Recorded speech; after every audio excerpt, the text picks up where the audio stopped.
Tu t'es endormi. Mhm. Tu t'es endormi très profondément. Tu commences à rêver.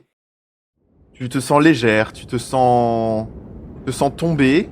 Et surtout, tu sens un air froid qui te frôle la joue. Un air très froid, très très froid. Et soudain, une tempête. Tu ouvres les yeux, tu n'arrives pas trop à bouger, tu regardes autour de toi, Tu es dans la montagne, tu es dans un paysage montagneux, il y a de la neige, du vent, le vent froid souffle sur ta joue, te brûle un petit peu, tu comprends pas trop ce qui se passe, tu reconnais le Freljord, tu reconnais là d'où tu viens, mais tu ne peux pas bouger, tu ne peux rien faire. Et Je suis surtout, juste il n'y a... observatrice, quoi. C'est ça, et surtout, il n'y a rien à l'horizon. Et quelques instants passent, tu ne comprends pas ce qui se passe, tu essaies de bouger, mais rien n'y fait. Et d'un coup, une lueur bleue apparaît devant toi. Une petite boule bleue, une petite boule de magie bleue. Est-ce qu'elle est similaire à ce qu'on avait vu sur la place du marché? Rien que tu n'aies déjà vu, en tout cas. D'accord. Une petite boule bleue qui se fond limite dans le décor, en fait. Dans le décor glacial de la montagne. Elle virevolte, s'approche de toi, et un éclat. Tu vois, elle brille de plus en plus en s'approchant de toi, comme si elle te scrutait, et tu entends une voix douce, qui provient de cette boule, qui te fait...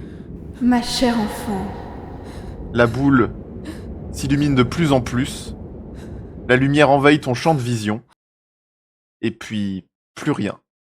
Tu te réveilles, et tu es de nouveau dans le noir de la pièce.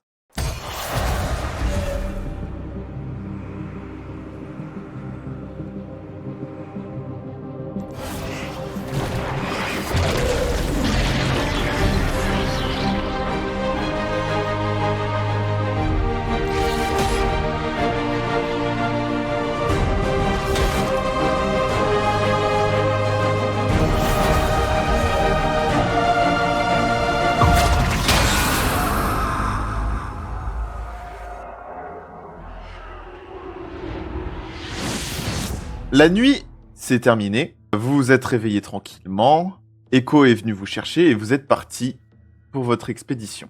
Vous arrivez, à la suite d'une longue marche, sur ce terrain. Un terrain un peu cabossé, un terrain caillouteux, et surtout un terrain qui ressemble à une ancienne carrière abandonnée. Echo vous dit, d'après mes éclaireurs et les informations que j'ai pu récolter, l'entrée de leur QG serait dans les parages. Vous avez ce terrain devant vous, qui s'étend devant vous. Qui sera la première à agir? Je pense que là, je me tourne vers Echo, je fais un petit point sur la mission. On est bien là, surtout pour une négociation, principalement. Echo te répond, l'objectif premier serait effectivement de mener une mission diplomatique. Malheureusement, avec ces gens-là, les choses sont très imprévisibles. Je ne peux pas garantir la réussite d'une mission diplomatique. S'il faut foncer dans le tas et fracasser des crânes, moi je sais faire. Tout ça, y a pas de souci. Est-ce que tu penses qu'ils s'attendent à notre venue? Je doute de ça.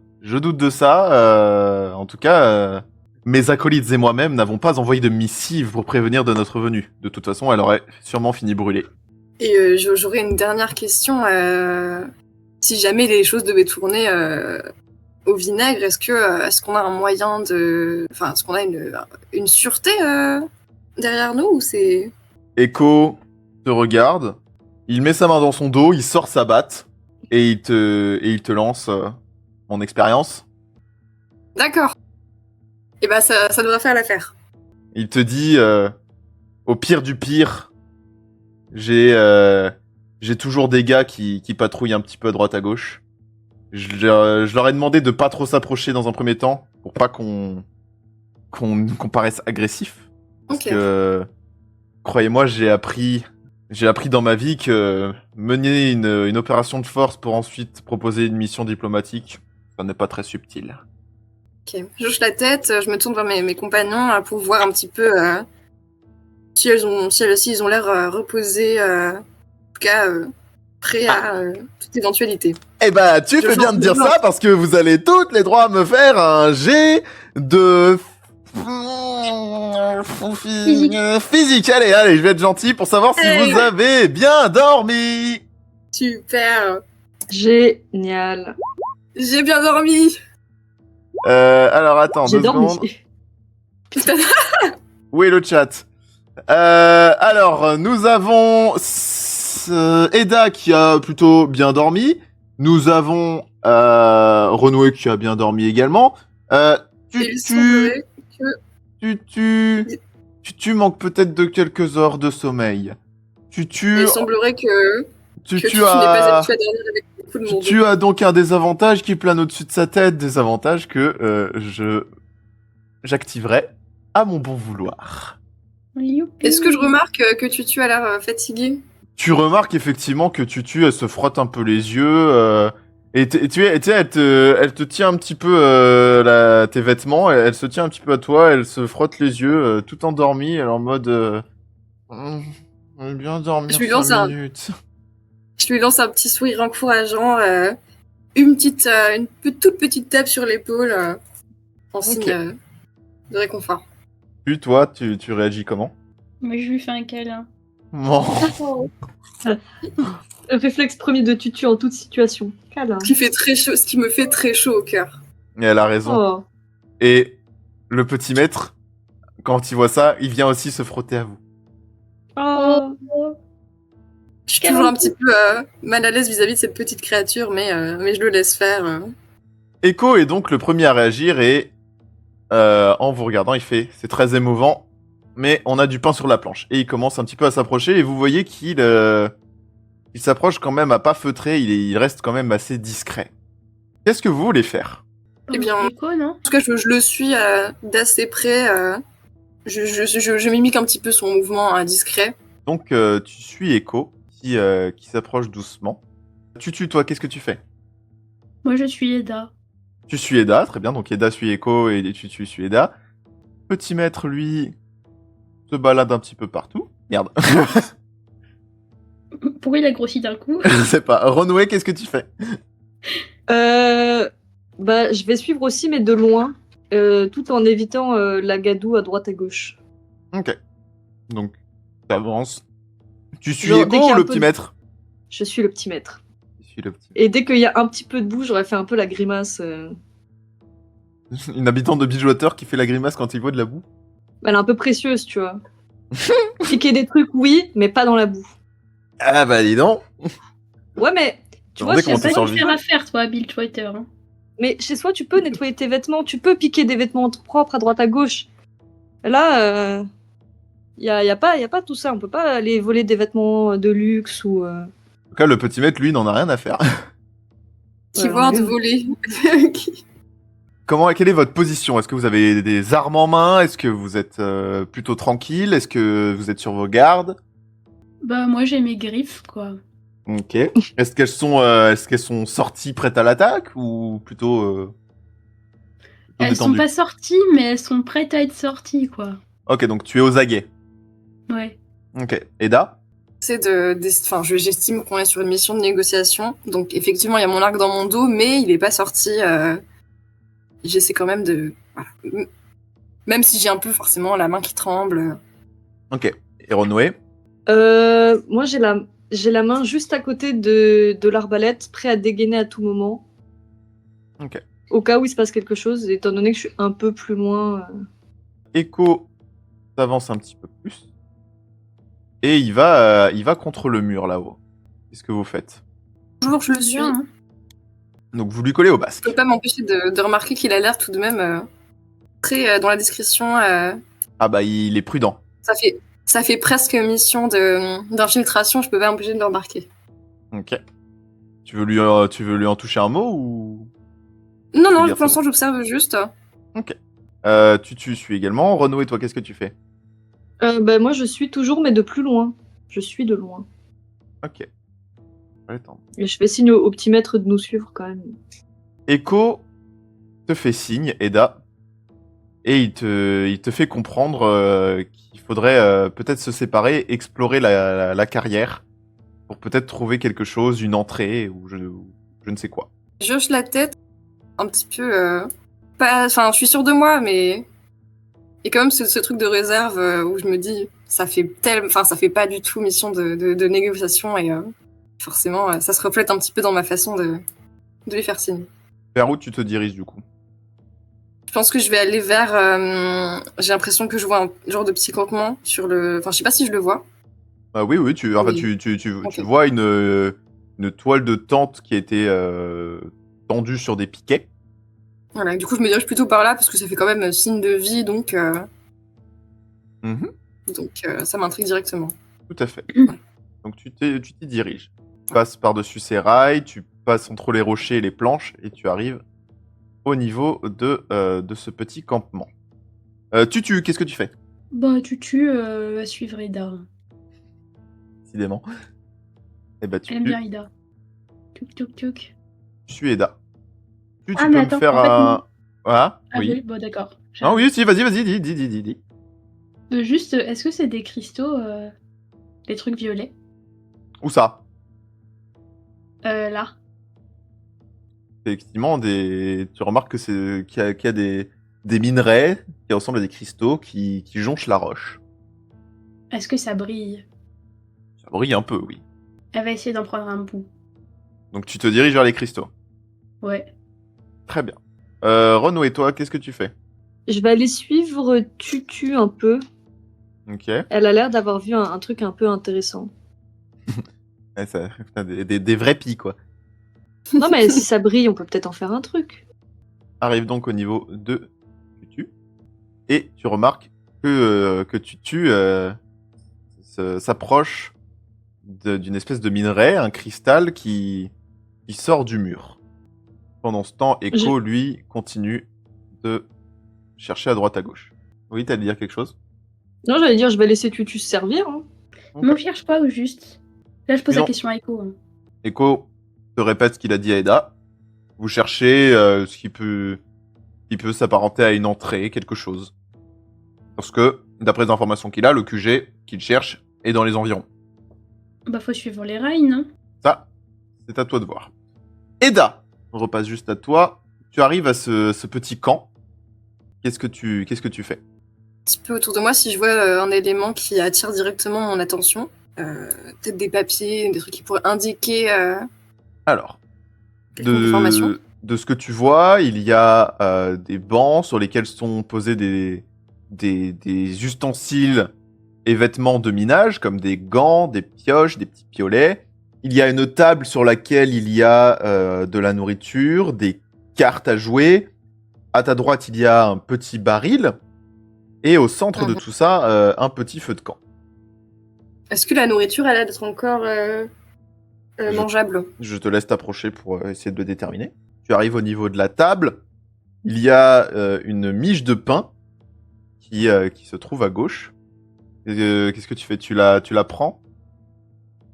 Pour l'instant, j'observe juste pour déterminer s'il y a pu y avoir en tout cas de la vie récemment. C'est surtout ça qui me...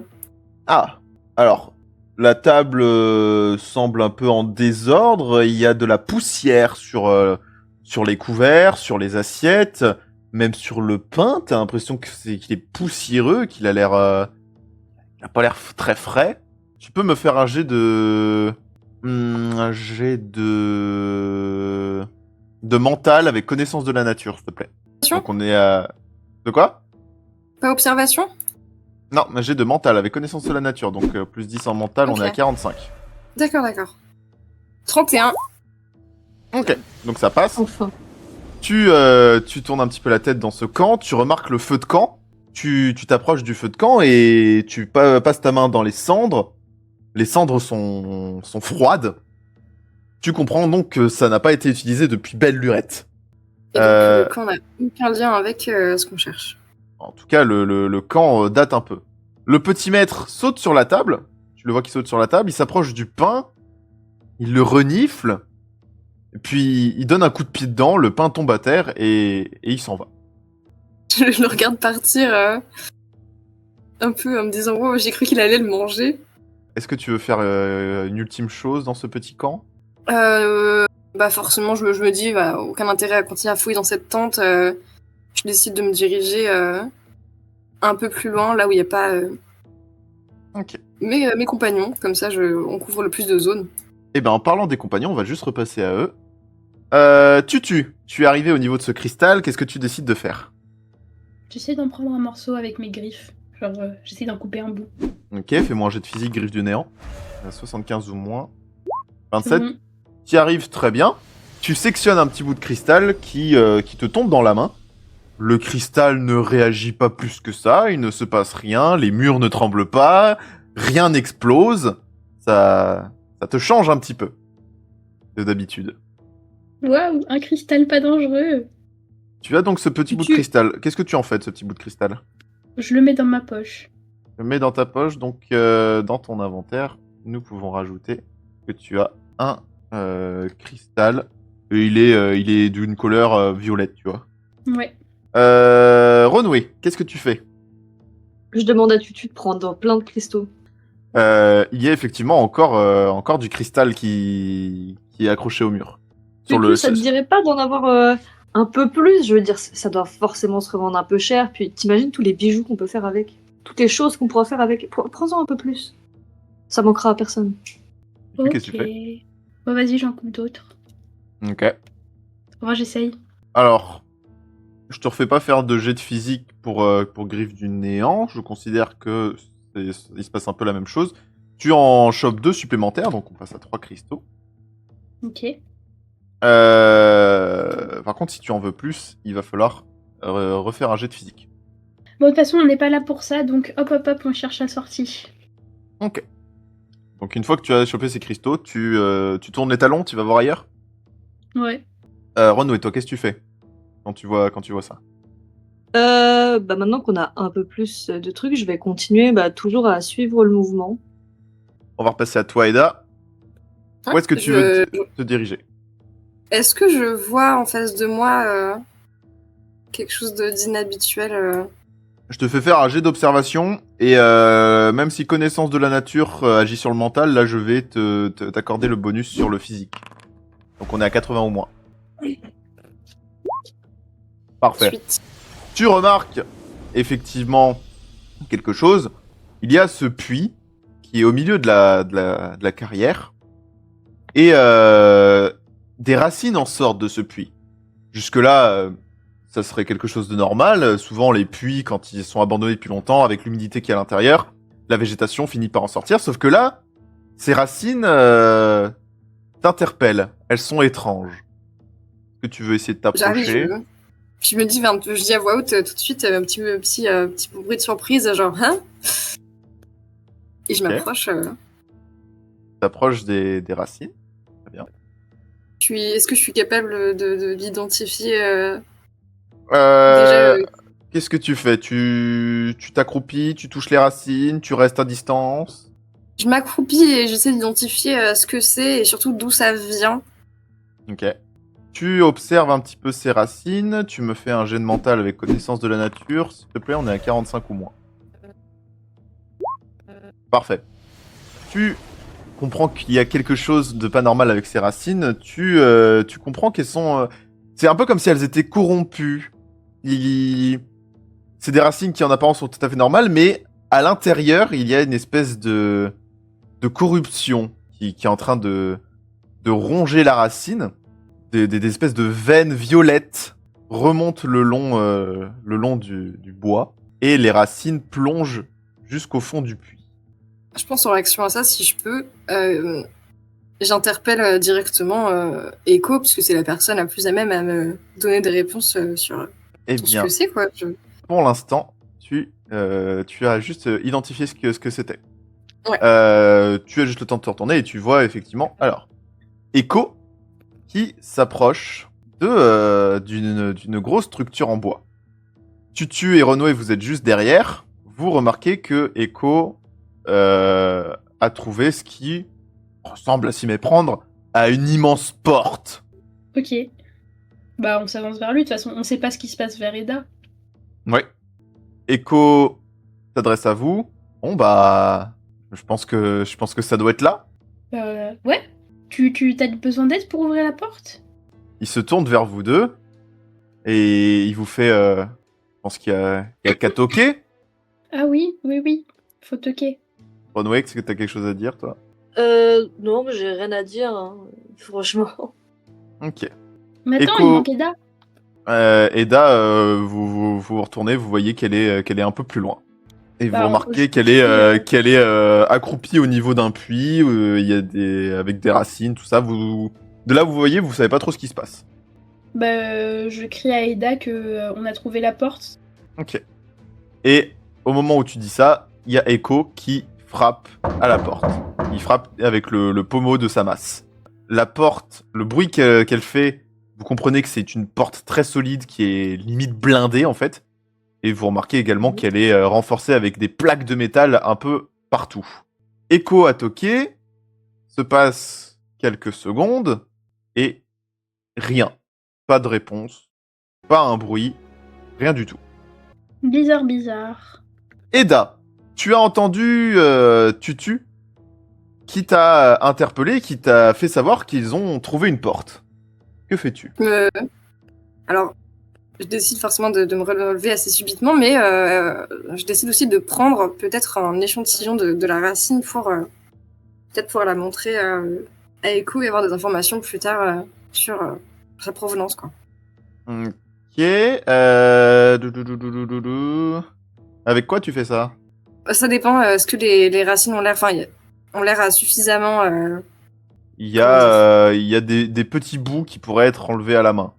Voilà, c'est plutôt ça que je prends. Ok, donc tu prends un petit bout. Comme ça, j'ai pas besoin d'items en particulier. Ok, donc tu prends un petit bout. Le petit bout craque. Et ça fait un petit pfui. Et le petit bout que tu as pris perd toutes ses couleurs. Ok. Est-ce que ça pourrait être du coup une provenance magique, cette couleur? Tu n'arrives pas à le déterminer pour l'instant. Bon, du coup, c'est pas grave. Je décide de me relever et d'aller en me dépêchant un petit peu vers mes compagnons. Très bien, je te laisse t'y diriger. Et une fois que tu arrives à leur niveau, tu remarques également la grande porte devant laquelle ils se trouvent. Echo se tourne vers vous. Bon, pas de réponse. Qu'est-ce que vous répondez à ça? Du coup, t'as T'es besoin bien d'aide sûr ou pas que- pour ouvrir la porte? Vous voulez essayer de forcer la porte? Mais si on Est-ce ouvre que- la porte, ça va être un signe, genre un peu d'agression. On va être entré on va être entré chez eux par effraction. Faut vraiment pas forcer la porte. Oui, et puis Mhm. même, qu'est-ce qui nous dit que c'est bien la porte de leur repère? Ça fait un petit peu on the nose.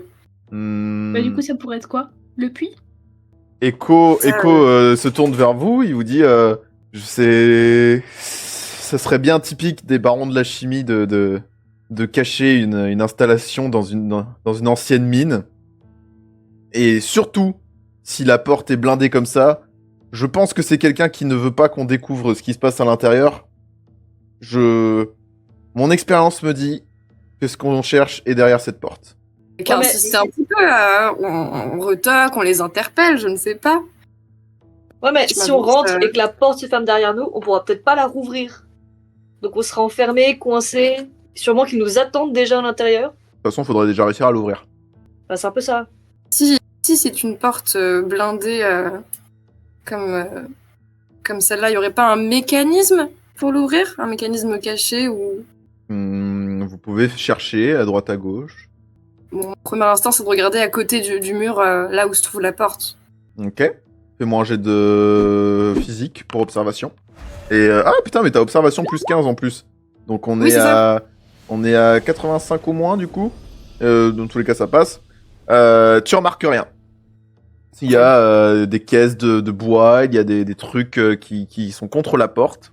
Et tu remarques, enfin tu observes du coup la porte et tu comprends qu'elle est vraiment renforcée, qu'il y a plusieurs verrous et que de grosses plaques de métal renforcent la structure. Les autres, est-ce que vous voulez faire quelque chose? Si on n'est pas censé forcer la porte, on retoque? Echo retoque. Toujours pas de réponse. Bon, bah au final, soit faudra forcer, ou alors peut-être que le puits mène en bas du bâtiment. Alors, Genre que plus personne. toutes les deux, vous avez juste vu que Eda était accroupie devant une structure et quoi que ce soit, vous savez pas que c'est un puits. Hein. Ah, ok. Bah, peut-être que la structure permet d'entrer. D'ailleurs, tu feras gaffe, mais il y a ton petit maître, il s'est barré. Non, c'est pas vrai. Eh bien, s'il s'est barré, c'est qu'il y a forcément une raison. Tu me fais, Renoé, un jet de physique pour de l'observation. On est à 60 ou moins. Tu t'en sors? Je m'en sors. Ok. Le petit maître a disparu de ton champ de vision. Ok, Tutu, là, c'est le moment. est-ce que tu veux essayer de faire aussi un jet d'observation? Ouais, Ok. Vas-y. c'est bon. Parfait. Tu ne vois pas le petit maître, mais tu vois dans cette direction un petit wagon et il y a de l'agitation sur ce petit wagon. Il bouge. Ok. Et bah, je suis un peu curieuse quand même, donc je vais aller voir. Ok. Je te laisse te déplacer. Quand tu arrives au niveau du wagon, tu vois la petite tête du petit maître qui apparaît depuis l'intérieur. Donc le petit maître est dans le petit wagon. Bah alors, qu'est-ce que tu faisais là? On est tous là-bas. T'es bête ou quoi? Eda, qu'est-ce que tu fais? Je m'avance un petit peu vers Tutu pour vérifier qu'il se passe rien de grave, sans pour autant trop quitter le groupe. Sait-on jamais. Ok. Renoé? Moi, le premier réflexe, c'est évidemment d'aller voir du coup le petit maître. Voilà, il s'est pas perdu, plus de peur que de mal, etc. Ah non, non, Et- il va même bien, il s'amuse. Et du coup, je me pose la question, est-ce qu'on peut faire bouger le wagon? Ah ah. Eh ben, Ah. ça c'est à vous de voir. À vous d'essayer. Est-ce qu'il est pas trop rouillé? Donc j'essaie de faire bouger le wagon un peu. Ok, donc tu t'approches du wagon, tu le touches, il y a de la rouille dessus, mais tu peux peut-être essayer une analyse un petit peu plus profonde pour voir s'il est en état. Et je lance un jet de dés. Tu vas me faire un jet de mental, et est-ce que tu considères que ton perso a lu des livres sur les wagonnets de mine? Non. Donc, je ne te mets pas connaissance du monde. Mais Ok. tu peux me faire un jet de mental. Donc, on est à 52 au moins. Parfait. Parfait. Tu observes le wagonnet. Tu checkes les roues. Elles semblent usées, mais elles tiennent encore sur le wagon. Les vis sont tellement... la rouille et le métal est tellement vieux que ça a fusionné, donc tu te dis qu'il n'y a aucun monde, même avec toute la force qu'on voudrait y mettre, où les boulons sautent. Le wagon semble être en état de marche. Du coup, je fais signe à Eda et Echo de venir, Ok. parce que mon plan serait de faire bélier avec le wagon. Ok. Tu fais signe à Eda et Echo. Echo, lui, t'approche. Eda, qu'est-ce que tu fais? Je jette un peu un regard vers chacun, puis je m'approche incertaine. Ok. Renaud, est-ce que tu expliques ton plan à tes camarades? Oui, j'explique le plan quand même. Mhm. Donc, ce serait si quelqu'un a des trucs pour faire avancer le wagon plus vite, ou alors un peu explosif, ou quoi que ce soit, qui permettrait de faire en sorte que le wagon puisse faire bélier dans la porte. Attends, t'es sûr qu'on veut forcer cette porte finalement? Il y avait l'air d'avoir plusieurs personnes chaudes pour forcer la porte. Moi, j'étais pas chaud, mais apparemment, il n'y a pas d'autres moyens. Il n'y a pas de fenêtre, il n'y a pas de levier. Oui, enfin, on n'a pas encore exploré toute la zone. Je suis sûre qu'il y a un autre moyen d'entrer. On n'est même pas sûr que c'est le bon endroit. Peut-être pas s'annoncer comme des personnes agressives dès le départ, si. Ah, c'est très bourrin. Mais au cas où, il y a la solution qui est là. C'est juste autant avoir plusieurs plans. Ouais, je suis tout à fait d'accord. Mais je pense qu'on peut encore explorer un petit peu. Tutu, toi, qu'est-ce que t'en penses? Tu entends tes camarades discuter de ce plan, de faire rouler le wagon chargé contre la porte pour essayer de la défoncer. Bon, moi, j'aime bien faire exploser des trucs. Mais Ok. bon, c'est pas grave. On est effectivement dans une mission diplomatique. il y a Echo qui s'approche et qui passe sa main sur le wagon, qui l'analyse un petit peu. Il se retourne, il regarde la porte et il est en mode effectivement, ça serait une solution si on trouve pas de moyen d'entrer. J'avoue que c'est une solution qui me déplairait pas, mais effectivement, je vous ai promis que on s'efforcerait de faire en sorte que cette mission soit une mission diplomatique. C'est le Forcer- dernier recours. Forcer la porte serait peut-être effectivement vu comme un signe d'agression. Ouais. Mais Je De me toute permets façon, quand même de. nous sommes en, De- nous sommes en groupe et nous devrons tous être d'accord sur un plan avant de l'appliquer. Je me Et sinon, permets je du vois coup. qu'il y a un puits à côté. Vous voulez pas on descend dans le puits? Alors. Du coup, justement, je suis allée un petit peu explorer ce puits tout à l'heure. Enfin, explorer.